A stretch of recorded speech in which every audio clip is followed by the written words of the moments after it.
నిన్న మాట్లాడతాడు. నిజాం ప్రభువు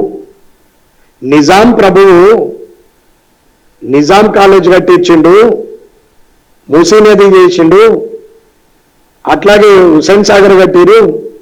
ఇవాళ ఆయన చేసిట్లని పత్తర్ఘాట్ ఉన్నది, ఆయన చేసిండ కబూతర్ ఖానా ఉన్నది, ఆయన చేసిట్లని ఉస్మానియా హాస్పిటల్ ఉన్నది అని చెప్పి మాట్లాడుతున్నాడు. మరి బట్టలు ఉడిపించి బతుకమ్మ ఆడిపించిన నిజాం నవాబు జ్ఞాపకం రాలేదా?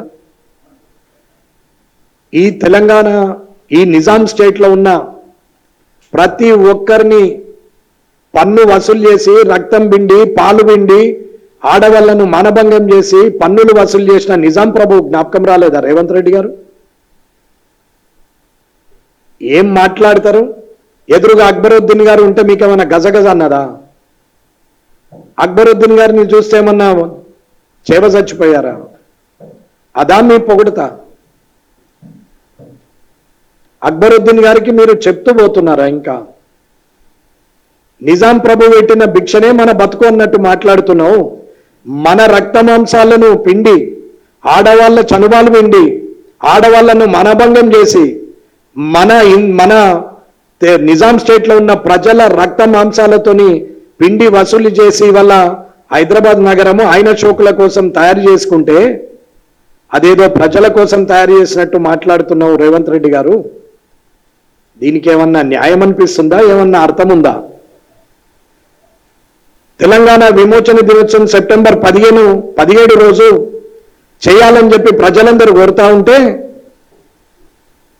పురాణా నిజాం పోయిండు, నిజాంకు జాగీర్దార్ తిరిగి వచ్చిన కేసీఆర్ పోయిండు, ఇప్పుడు మళ్ళా నయా నిజాం వచ్చినట్టు మాట్లాడుతూ ఉన్నావు. ఇది ఎంతవరకు కరెక్టు రేవంత్ రెడ్డి గారు? ప్రజల ముందొచ్చి మాట్లాడు, ఒకసారి చెప్పి చూడు. అక్బరుద్దీన్ గారి సహకారం తీసుకుంటే దానం నాగేందర్ గారు గెలుస్తారని చెప్పి భూత పురాణం మాట్లాడిన దానం నాగేందర్ గారు అక్బరుద్దీన్ వచ్చి క్షమాపణ చెప్పాలంటే చెప్పినావు. అది దానం నాగేందర్ గారి గెలుపోవటంలకు సంబంధించిన విషయం కాబట్టి ఆయన ఒప్పుకోవచ్చు. కానీ అసలు తప్పు మాట్లాడితే శిక్ష వేయాలా, సస్పెండ్ చేయాలని మాట్లాడిన ముఖ్యమంత్రి కళ్ళ ముందట భూత పురాణం ఓపెన్ అయితే కూడా ఒక్క మాట మాట్లాడకుండా మూతి మీద చేసుకొని కూర్చున్నాడు. శ్రీధర్ బాబు గారు జారగిల్లబడి చూస్తున్నారు. బట్టి గారు అట్లాగే మౌనం వహించారు. పొంగులేటి శ్రీనివాసరెడ్డి గారు అట్లాగే కూర్చున్నారు. సీతక్క గారు ఒక్క మాట మాట్లాడలేరు. పొన్నం ప్రభాకర్ గారు నవ్వుతుంటారు. ఎదుటి ఆఫ్ ద రికార్డులో కూడా మాట్లాడినటువంటి ఎదురుగా ఉన్న ఎమ్మెల్యేలకు కూడా కనీసం ఏం మాట్లాడుతున్నాము, ఎలా మాట్లాడుతున్నాము, సభా సంప్రదాయాలు ఏందనేది కూడా తెలియని పరిస్థితుల్లో తెలిసిన వ్యక్తులు తెలియని వ్యక్తులను ఉసిగొలుపుతూ అసందర్భంగా అన్పార్లమెంటరీ వర్డ్స్ మాట్లాడుతూ ఉంటే ఈయన మైకులు అన్న మాట వాళ్ళు మైకు లేకుండా అన్నారు. వాళ్ళను తీసి సస్పెండ్ చేసి టర్మినేట్ చేస్తే ఎలక్షన్ లేకుండా 5 సంవత్సరాల దాకా మొత్తానికి ఎలక్షన్లో పోటీ చేయకుండా చేస్తే బుద్ధి వస్తుంది. అప్పుడు నోరుంది కదా, ఒళ్ళుంది కదా, ధనబలం ఉంది కదా, అధికార బలం ఉంది కదా, నేనేదో రాజును అనుకుంటున్నారు. రాజ్యానికి గెలిచిన నియోజకవర్గానికి కానీ మేము సేవకులం, పనోళ్ళము, ప్రజల పక్షాన మాట్లాడాలనే ఆలోచన లేదు.